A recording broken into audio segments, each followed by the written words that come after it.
Selamat pagi teman-teman, kembali dengan saya Alvin Lim di Quotient TV. Tadi kita sudah melihat sebuah cuplikan berita ya, di mana judulnya sudah sangat jelas. Mahfud MD menerima 22 tokoh katanya yang mengajukan petisi 100 untuk pemakzulan Jokowi. Bagi yang nggak tahu, pemakzulan itu berarti untuk melengsarkan. Jadi kalau bahasa Inggrisnya itu impeachment ya. Jadi kayak Bill Clinton waktu itu pernah di-impeach ya. Megawati pernah memakzulkan juga Gus Dur di situ. Jadi ada grup petisi 22, petisi 100 ya, 22 orang yang ingin agar Presiden Jokowi ini lengser sebelum masa jabatannya ya. Saya tuh heran sama orang-orang gitu ya. Lebih heran lagi gitu loh melihat berita tersebut. Kenapa teman-teman berita tersebut? Yang aneh itu bukannya berita orang mau melengsarkan Jokowi. Orang mau melengsarkan Jokowi itu sejak dari kapan-kapan juga udah ya, sejak dia Pak Presiden Jokowi menjadi presiden, udah banyak itu yang mau coba melengserin dan yang benci sama presiden kita, teman-teman ya. Dan tell you the truth gitu ya, berkata jujur, saya juga nggak sepenuhnya setuju ya, dan saya juga tidak sepenuhnya puas dengan kinerja dari Bapak Presiden. Tapi teman-teman, yang patut kita pikirkan dan yang patut kita pegang adalah tetap kita suka tidak suka Bapak Presiden Jokowi adalah presiden kita, teman-teman. Presiden kita secara sah. Jadi pengkhianatan terhadap presiden, ya tindakan untuk memakzulkan, menurunkan presiden yang sah ya, itu adalah tindakan mengkhianati negara, teman-teman. Dan itu saya tidak bisa tolerir, ya saya tidak bisa tolerir. Saya pun ketika nggak suka sama Jokowi, saya sering ungkapkan ya kan, saya mungkin memaki, saya mungkin mengkritik ya. Tapi satu hal yang kita nggak boleh lakukan, kita nggak boleh melengsarkan presiden kita. Ya, gimana pun juga presiden kita itu adalah mahkota kita. Internasional melihat Indonesia tuh ya dari sosoknya itu presidennya. Suka nggak suka, mau dia kurus, mau dia ceking, he is my president. Oke? Jadi orang yang melengsarkan presiden ya tentu saja akan berhadapan dengan saya dan pendukung-pendukung Bapak Presiden Jokowi lainnya yang saya yakin juga banyak ya. Sekali lagi teman-teman, saya tidak sepenuhnya puas dengan kinerja Presiden Jokowi. Saya mungkin yang paling reseh, paling bawel ya, teriak-teriak di situ. Tetapi ketika ada yang mau mengkhianati negara dan bangsa, saya akan juga menjadi yang paling depan teman-teman untuk membela negara ini ya. Tetapi yang saya bingung teman-teman, yang saya bingung seribu bingung, justru orang yang mestinya membela Bapak Presiden Jokowi ya, itu malah kok memfasilitasi teman-teman. Jadi kalau kita lihat gambar itu tadi, ya kita lihat di tengah-tengah itu ada berdirilah seorang menteri teman-teman. Menko Polhukam ya. Mahfud MD katanya ini profesor nih katanya ya. Dia dulu pernah memimpin eksekutif, legislatif dan di yudikatif nih teman-teman. Tapi yang saya bingung, orang mau mengkhianati negara, mau memakzulkan presiden yang sah loh, yang sah, presidennya sah teman-teman. Itu malah difasilitasi dan malah diajari nama dia gimana caranya ya. Saya bingung gitu loh, ya kan. Jadi kayak misalnya ada orang datang ke saya, Pak Alvin, ajarin saya dong gimana cara bobol bank nih. Ya kan, saya mau ambil kredit tapi gimana caranya biar saya nggak perlu bayar, Pak Alvin gitu. Saya ajarin cara dia bobol bank itu kan aneh kalau kayak begitu ya. Maksudnya sesuatu yang namanya Menko Polhukam itu wajib melindungi negara. Dialah tiang tonggak dari hukum. Diajarin datang ke situ, difasilitasi. Ya, oke lah kalau dia bilang, oh saya fasilitasi karena ada orang komplain. Setiap orang komplain saya fasilitasi. Ngomong itu jangan gampang lemes, Pak Mahfud, ya toh. Kayak Pak Mahfud kemarin ngomong, siapa aja mau pindah bisa di lapas. Pak Mahfud, kita taruhan yuk Pak Mahfud. Kita ke salah satu lapas Pak Mahfud. Kita anggap deh misalnya lapas Cipinang. Nanti lapas Cipinang tuh ada 3.000, ya ada 3.000 tahanan. Saya tanya satu persatu, lu mau pindah nggak? Kalau setengahnya mau pindah, dikasih nggak sama lapas? Itu pertanyaan saya.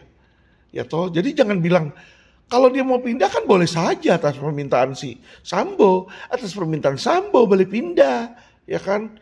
Ya ilah, Saya aja minta di mana saya nggak mau, nggak bisa pindah, nggak bisa milih kok. Kecuali saya bayar. Saya bayar, saya nyuap, saya nyogok. Nah, boleh baru mau pindah kemana juga bisa. Kalau nggak mana bisa, Pak. Aduh, Pak Mahfud. Kamu tuh Menkopol Hukam kok kayak pura-pura bego sih Pak Mahfud. Profesor atau Profesor Linglung ini ya? Saya tanda tanya nih Pak Mahfud. Juga satu hal lagi Pak Mahfud ya, saya mau tanya Pak Mahfud. Kalau Pak Mahfud ada waktu untuk menerima itu ya, delegasi dua-dua ya, yang tokoh-tokohnya mana saya juga kenal. Saya juga pernah ikut sama mereka menyuarakan ketidakpuasan saya terhadap pemerintah di situ ya. Tapi saya tidak pernah mau ikut-ikutan untuk melengsarkan pemimpin yang sah Pak Mahfud. Camkan itu. Kita boleh tidak setuju Pak Mahfud ya. Tetapi dalam tindakan kita tidak boleh pernah mengkhianati negara ini. Jelek atau bagus, Presiden Jokowi itu presiden kita dan wajib kita tunggu 1 tahun lagi. Ya kan, kok kalian haus banget sih kekuasaan itu? Saya bingung gitu loh ya. Saya bingung gitu loh. Ini partai tertentu nih ngebet banget. Jadi kalau kita lihat tanggal 10 itu ya selain Mahfud itu ada expose lagi gitu loh dari salah satu ketua partai ya yang teriak-teriak menunjukkan jangan bully saya gitu ya. Kelihatan lucu sekali itu gitu. Karena kenapa teman-teman? Kenapa lucu? Ya orang udah cuma tinggal 1 tahun lagi dia nggak bisa nunggu. Gitu. Ya tunggu aja. Kalau kamu menang dapat amanah rakyat kan kamu bisa menggantikan. Ngapain ngebet-ngebet gitu kan kayak orang kebelet kencing gitu loh. Ya. Dan yang terakhir ya yang saya pertanyakan dari Pak Mahfud, Anda ada waktu menerima orang-orang yang mau memakzulkan presiden. Tetapi kenapa Anda tidak ada waktu untuk orang-orang yang mau berkeluh kesah kepada Anda tentang investasi bodong, tentang asuransi gagal bayar. Pak Mahfud, berapa banyak itu? Kamu nggak pernah ngajarin itu orang. Tuh saya kasih kamu lihat kemarin foto yang warna arta. Selain warna arta, Pak Mahfud banyak loh. Ada KSPSB, ada Narada, ada Minapadi, ada Net 89, ada DNA Pro ya, ada Jiwasraya ya Pak Mahfud, ada apa lagi Bumi Putra. Nggak habis Pak Mahfud kalau saya sebutkan tuh nggak habis. Ya toh. Dan apa yang Pak Mahfud lakukan? Boro-boro Pak Mahfud mau bantu mereka toh. Ya kan mereka datang ketemu anak buah Pak Mahfud pun laporan mereka tidak pernah ditindaklanjuti.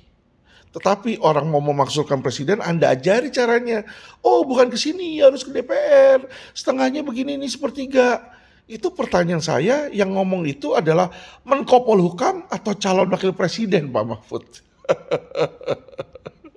Lucu ya, kenapa lucu saya bilang.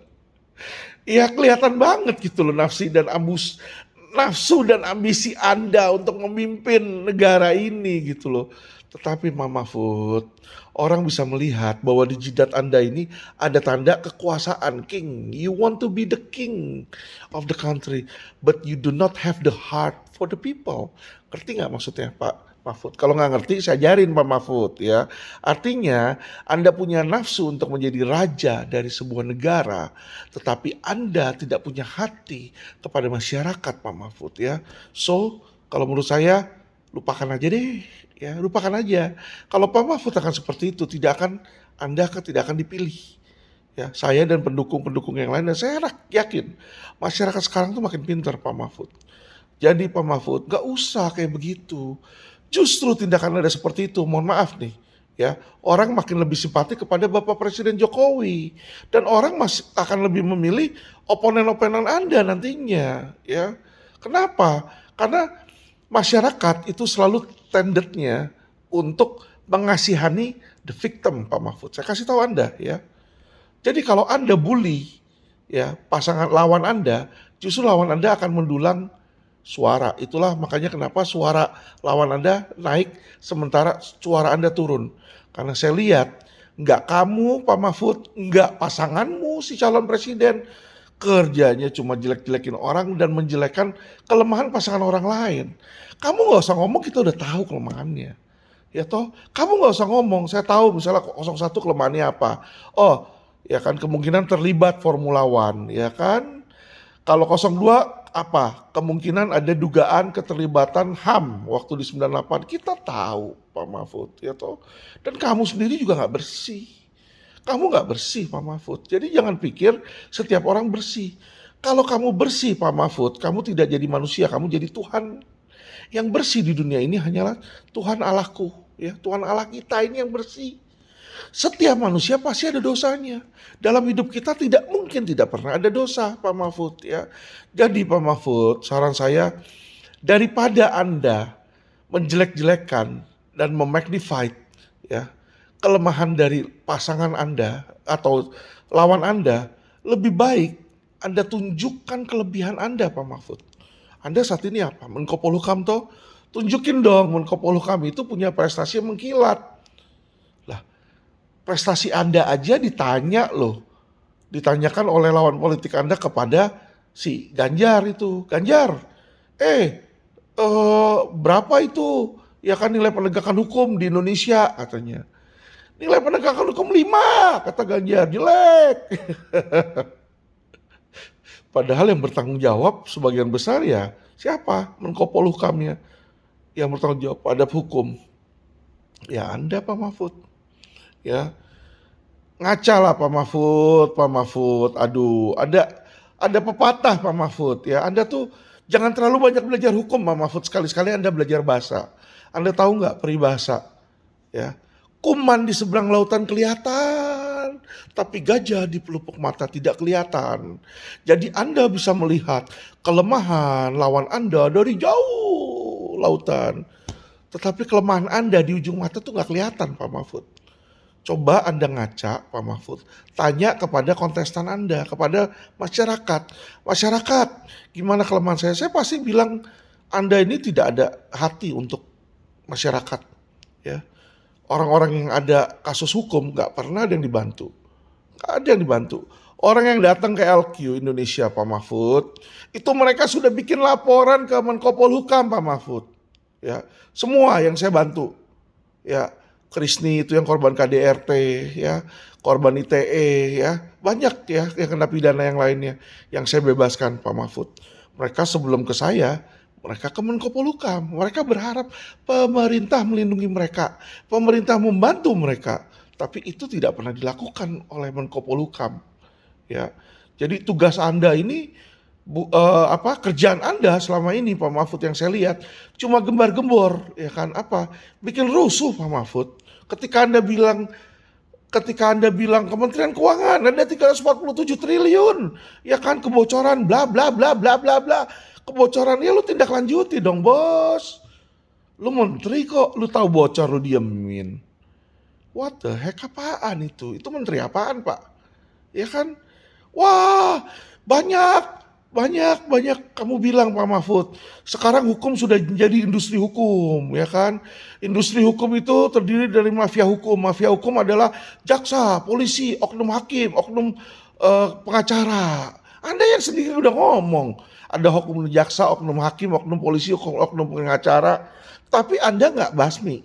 Apa yang Anda lakukan? Anda bilang, jadikan saya cawapres. Kalau saya jadi cawapres, saya berjanji akan memberantas, saya akan menindak, saya akan berani, ya kan, melawan oknum aparat. Ya ilah, masa lu berani melawan oknum aparat kalau lu sudah jadi wakil presiden? Sekarang lu menteri loh. Gua aja yang belum menteri, gue bukan pejabat, bukan jenderal berbintang nih. Lu menteri kan minimal lu udah bintang 4 bos. Ya toh? Karena lu laporan langsung ke presiden bintang 5. Berarti lu bintang 4. Kalau lu udah punya bintang 4, lu kagak berani sama penjahat. Lu kagak berani sama oknum. Apa gunanya bintang lu? Lu mau jadi wapres dulu? Ya ilah. Lu pikir gua anak kecil apa? Ya sorry. Ya, sorry Pak, sorry. Ya. Jadi Pak, masyarakat itu udah cerdas, ya Pak ya. Kalau Anda sebagai Menko Polhukam aja nggak bisa tunjukin taring Anda mau jadi wapres, gua nggak akan bangga punya wapres kayak lu bos. Gua akan berusaha sekuat tenaga biar lu nggak jadi wapres, ya toh? Iya, lu mau marah sama gua, I don't care. Ya kan, kenapa? Saya mau punya pemimpin bangsa yang peduli sama masyarakat. Terlepas dari kesalahan dia di masa lalu. Ya kan? Saya yakin-yakinnya ketiga calon presiden itu punya kasus. Walaupun kasus itu belum terbukti, masih berupa dugaan. Termasuk pasangan Anda. Siapa? Si Ganjar. Ganjar itu juga kan disebut namanya di kasus IKTP, bos. Lu lupa apa nggak tahu, bos? Hah? Mahfud lupa nggak? Coba mungkin Anda udah cukup umur, mungkin Anda perlu beli apa itu namanya alat buat pendengar ya. Jadi kalau orang ngomong itu Anda bisa dengar, Pak. Jadi Anda tahu bahwa pasangan Anda pun juga diduga ya terlibat kasus IKTP waktu itu. Cuma ya kan karena partainya itu sekarang adalah partai pemimpin, belum diusut. Ya, ini berani taruhan nih Pak. Kalau nanti yang terpilih adalah partai seberangnya dan kalian tidak masuk ke dalam partai itu, tidak jadi koalisi, ya kan? Tunggu aja tanggal mainnya. Bisa jadi Anda dibabat. Siapa tahu, ya kan? Kehendak Tuhan memberikan saya, ya, memberikan saya role gitu loh. Memberikan saya sebuah peran untuk ikut di dalam penindakan di dalam pemberantasan oknum-oknum tersebut. Wah, saya senang banget itu. Satu persatu itu nanti ya. Yang nggak ketangkap saat ini, yang pada hilang kayak Harun Masiku yang bisa simsalabim, abrakadabra hilang. Itu kalau gue jadi jaksa agung atau KPK, jangan harap bos. Jangan harap lu hilang lu ya. Gue tangkap lu di situ. Jadi Pak Mahfud ya kan, sudahlah Pak, ya kan Anda itu orang juga bisa lihat kok ambisi Bapak.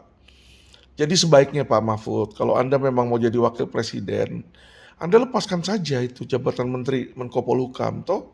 Supaya apa Pak? Supaya dalam 1 tahun terakhir ini Bapak bisa fokus ke menjadi wakil presiden Pak. Dan ada orang yang bisa jalanin sebagai Menko Polhukam. Karena itu kasus-kasus hukum ini sekarang lagi posisi amburadul loh Pak. Itu butuh perbaikan Pak. Ya. Dan saya lihat hati Bapak bukan pada perbaikan hukum, tetapi hati Bapak ada pada perebutan kekuasaan. Jadi silakan Bapak kejar kekuasaan, ya toh. Bapak lepaskan posisi yang sekarang, Pak. Berani nggak Pak? Nggak berani, takut kehilangan jabatan, ya toh. Dan saya berani jamin nih, ya kan nanti kalau misalnya ternyata yang Pak Jokowi atau orang-orang keluarganya ya atau orang-orang pendukungnya yang menjadi presiden atau wakil presiden, Anda juga paling balik lagi muji-muji Pak. Ya kan itu udah biasa Pak, saya juga bisa lihat. Karena apa? Anda tetap mau dapat posisi Pak. Anda nggak punya partai, toh? Ya kan Anda mau posisi. Jadi apa? Ya Anda mengandalkan mendekati orang-orang berbicara manis agar bisa dipilih menjadi menteri. Itu mah udah kelihatan Pak. Ya, udahlah Pak Mahfud. Jadi gini Pak Mahfud, kekuasaan itu dikejar nggak ada habisnya Pak. Ingat akhirat Pak. Saatnya nanti Anda sudah at the finish line, ya kan Anda akan diminta pertanggungjawaban. Apa yang akan Anda sudah lakukan? Jabatan menteri, jabatan jenderal berbintang, itu tidak akan ada artinya Pak di atas sana Pak. Tetapi Bapak akan ditanya, Pak Mahfud sudah berapa orang yang Bapak bantu? Sudah berapa orang yang Bapak bantu? Setiap hari apakah Bapak membantu orang? Nanti kalau jawabannya, oh tidak, setiap hari saya menerima tokoh dua-dua yang pemakzulan, nanti besoknya saya menerima tokoh partai, besoknya saya menerima tokoh agama. Yang Bapak lakukan adalah apa? Pencitraan agar Bapak terpilih lagi menjadi penguasa selanjutnya. Pak, wah itu harus hati-hati tuh Pak, antara surga sama neraka Pak. Bapak nonton sekali-sekali itu film Siksa Neraka Pak, siapa tahu, ya toh siapa tahu Bapak bisa menjadi pejabat yang baik dan dicintai oleh masyarakat Pak, ya kan. Pak, saya sudah capek untuk marah-marah sama Bapak, saya udah capek bentak-bentak, jadi saya akan berbicara slow aja Pak, seperti ini Pak ya. Saya yakin kok Pak, walaupun saya berbicara slow, saya yakin kuping Bapak pasti panas kok dengerin saya. Dan pasti Bapak nggak mau denger, ya toh. Saya ngerti Bapak banyak bicara di Densu, ya toh. Dan Densu pun sengaja Bapak pilih supaya tidak menerima saya sebagai narasumber. Ya kan, saya tidak diberikan kesempatan untuk berbicara ya kan, dan menjelaskan versi saya, nggak apa-apa Pak, kelihatan kok, Anda tuh orang seperti apa tuh kelihatan Pak. But it's okay, seperti yang saya bilang Pak. Anda jelek-jelekin saya, yang terjadi sama seperti Anda mengajari tokoh dua-dua untuk memakzulkan Jokowi. Saya yakin Jokowi nggak akan turun sampai setahun ke depan. Karena bahkan ada banyak masyarakat yang mendukung beliau, termasuk saya Pak. Dan saya mendukung Jokowi bukan karena setuju ya. Ya. Sekali lagi Pak saya camkan, bukan karena setuju. Saya juga tidak setuju dengan cara-cara ya MK kemarin itu ya, dengan diputuskannya yang Usman itu kan, di mana dirubahlah putusan MK, keluar putusan MK yang menyatakan si anaknya itu bisa jadi cawapres, itu saya juga tidak setuju dan saya juga mengutuk tindakan tersebut ya toh. Tetapi Pak, kalau kita membalas kejahatan dengan kejahatan, Anda sama aja tidak beda dengan penjahat ya toh. Jadi kalau tindakan seperti itu kita balas dengan tindakan pidana, ya kan, melengsarkan presiden, itu ya sama aja memakzulkan itu sebelum waktunya, sama aja dengan Anda ini berkhianat terhadap negara ya. Karena yang dilakukan itu bukan tindakan Pak Jokowi. Saya melihat itu bukan tindakan Pak Jokowi. Kalau memang tindakan yang melibatkan anaknya ya stop di anaknya. Itu loh. Jadi jangan Pak, ya seseorang yang mau buat si A yang buat, nanti bapaknya lu salahin, maknya lu salahin, neneknya lu salahin ya kan, cicitnya lu salahin, nggak bisa Pak. Pidana nggak kayak begitu Pak. Anda ini apa lupa hukum atau gimana Pak? Ya jadi Pak, tolonglah jangan terlalu gila kekuasaan Pak. Ya kalau bahasa Jawanya tuh eling-eling lah Pak, eling-eling Pak. Ya. Oke Pak, ngerti nggak Pak? Kira-kira ngerti ya Pak? Oke, kalau belum ngerti Pak, nanti saya akan khotbahin Bapak lagi Pak. Juga Pak, satu hal Pak, semakin banyak Bapak bicara, semakin orang-orang seperti saya melihat betapa Anda profesor yang ya boleh dikatakan profesor dodol atau profesor linglung ya. Bukan terhadap pribadi Anda, tetapi terhadap jabatan Anda. Anda sebagai jabatan, sebagai Menko Polhukam, saya sebagai masyarakat berhak mengkritik Anda Pak. Suka atau tidak suka, Anda berhak saya kritik.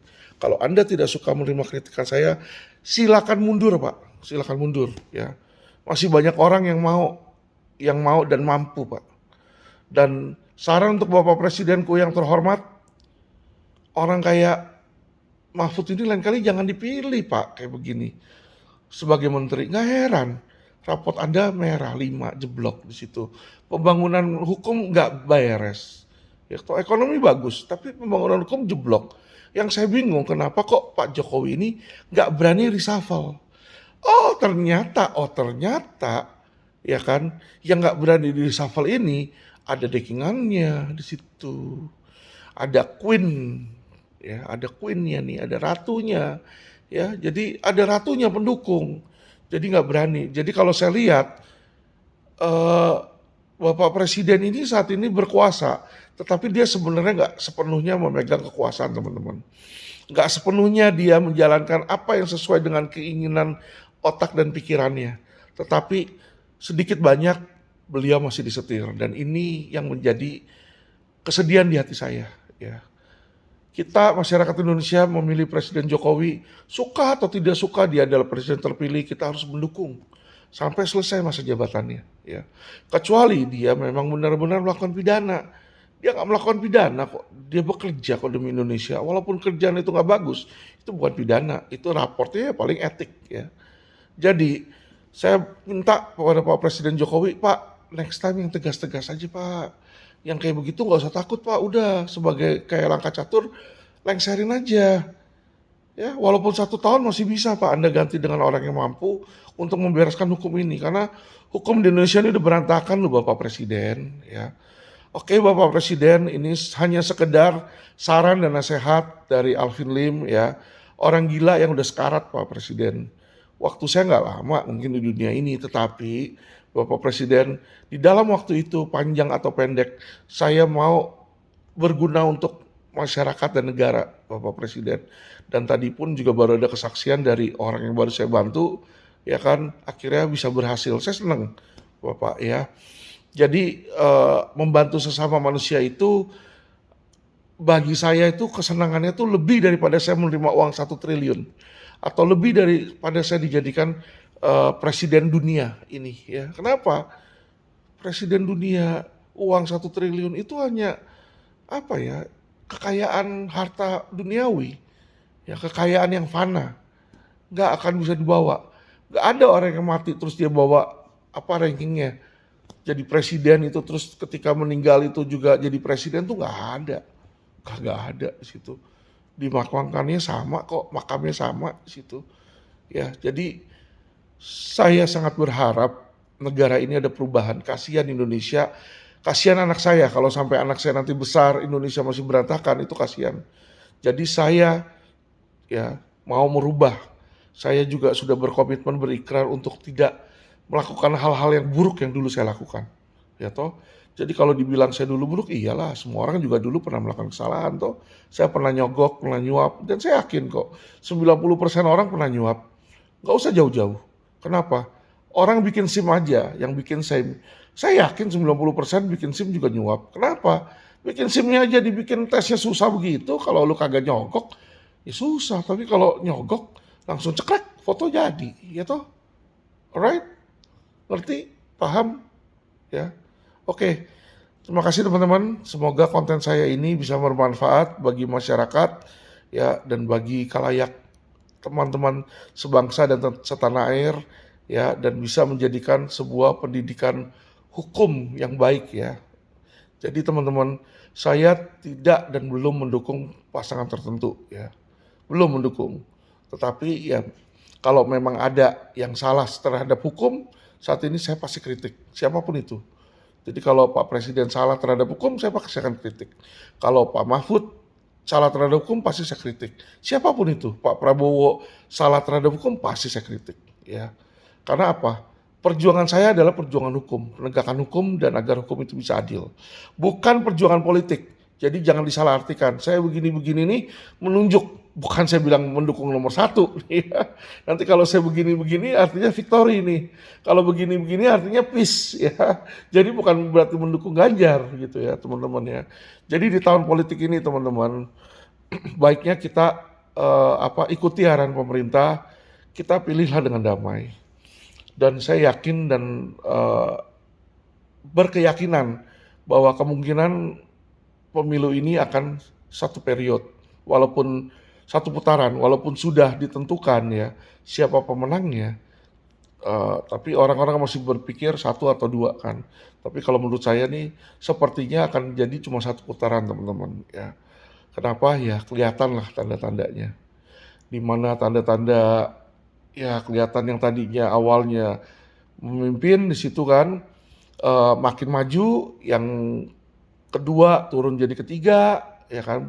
Peringkat yang ketiga naik jadi yang kedua, sekarang 2 dan 3 mau coba bersatu melawan yang paling banyak suara di situ kelihatan sih sebenarnya dari situ aja kelihatan. Tapi sebenarnya info yang saya dapat ini sumber-sumber saya dapat, saya lebih beberapa hari terakhir ini banyak berbicara kepada 9 naga dan pejabat-pejabat ya teman-teman ya. Jadi ya namanya saya pernah dari Amerika, saya bergaul dengan golongan atas, saya juga bergaul dengan 9 naga juga ya. Beberapa orang ini saya sudah temui teman-teman, sekitar 4 atau 5 dari 9 naga ini saya sudah temui. Dan menurut pendapat mereka ini bisa ditarik kesimpulan lah teman-teman ya. Uangnya itu mengalir kemana itu kelihatan. Dan di dalam kampanye ini yang paling banyak punya dana itu sebenarnya juga kelihatan teman-teman ya. Tapi ya sudahlah, karena kenapa? Karena memang sistem hukum di Indonesia ini hukum juga pakai uang, ya normal politik juga pakai uang, ya toh. Kita udah lihat lah lagi dan lagi lah, kenapa? Ya nggak usah jauh-jauh. Eh, Pak Prabowo pun juga pernah berpidato, dia bilang, kalau ada yang datang ke saya mau jadi bupati, satu hal yang saya tanyain, lu punya duit apa kagak? Dia juga udah tahu, ya toh. Bukan cuma Prabowo, ya kan Prabowo nomor 2, nomor 3 pun juga sama. Nomor 3 PDIP, nggak usah kita jauh-jauh kalau dibilang mereka nggak peduli duit, ya kan. Kadernya dulu ingat Pandana Baban, politisi senior PDIP, ya kan? Terima suap dari mana? Miranda Gultom, ya toh. Jadi teman-teman, ya kan, mau nomor satu, nomor dua, nomor tiga, namanya manusia tuh butuh duit. Tapi kalau karena duit dia menjual harga dirinya, menjual sesamanya, menjual negaranya, for me itu adalah orang yang nggak punya integritas, teman-teman. Cari uang kita bisa cari uang dengan cara lain, nggak perlu menjual diri kita rendah di situ. Oke teman-teman, saya nggak mau panjang lebar. Terima kasih teman-teman, salam cerdas hukum.